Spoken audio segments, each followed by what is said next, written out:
Weather from where you live. Well, the good news is about this droughty, dry air. It cools off nicely at night. We've got the temperature falling pretty rapidly this evening. On Precision, though, of course, it's clear. There's not necessarily a lot off to the west. These storms are kind of forming on the leading edge of the intense heat. So it's warm here, but the real core of the heat wave is west of this line.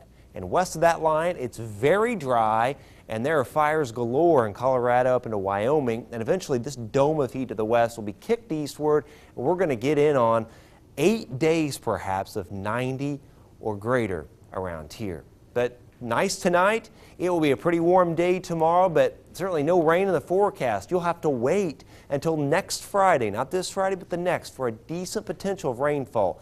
The only potential before then of any rain would be a little isolated pop, a little isolated storm popping with that intense heat next week with 8 days at or above 90 degrees. With an elevated, even high brush fire danger continuing really every single day this week. It may end as early as Monday, but I think the fire danger may even linger into part of next week as well. Tonight, cool. This is not record-breaking cool, but it's going to feel nice. 46 Burlington, 47 Monticello, 50 Attica. So in the morning, it is maybe a light jacket, but then it's shorts in the afternoon with 81 in Lafayette, a stiff east wind, 80 Monticello, 82 Crawfordsville, 79 at Rochester, and right at 80 at Chalmers, down to Camden and also Flora. Thursday, it's another brush fire danger day. Winds will be out of the southeast, pretty strong. 85 Lafayette, 83 at Burlington, and mid-80s Pence, Attica, Perrysville, all the way down to Crawfordsville, and still 81 at Rochester. Now through Sunday, dew points very low. That basically tells us that the humidity will be very, very low. It's still going to be pleasant to comfortable. Same thing Monday. It will also make the brush fire danger pretty high. It will get a little juicier, a little more humid early to middle parts of next week, and that will eventually fuel some storms.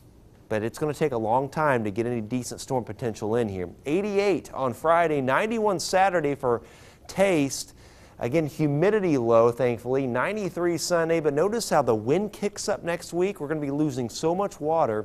94 Tuesday, 96 Wednesday, and eventually that front will begin to head eastward. We'll get some scattered storms on that front Friday, but right now they look pretty disorganized with about 50% coverage. Tomorrow, cool in the morning with 48, 74 at noon, 81 at 5, sunny skies, winds out of the east at 10 to 20 miles an hour, 85 Thursday, 88 on Friday, and then 90s, lots of 90s. In fact, more than likely 8 days of 90s. That will begin on Saturday. And if we're going to get any rain before next Friday, it would be latter part of next week, Dan, and it would be really isolated little pop here or there in that intense heat. Boy, we need some of that, though. Really I hope bad. it comes. All right, thanks, Chad. Well, one group of sports players that are enjoying this weather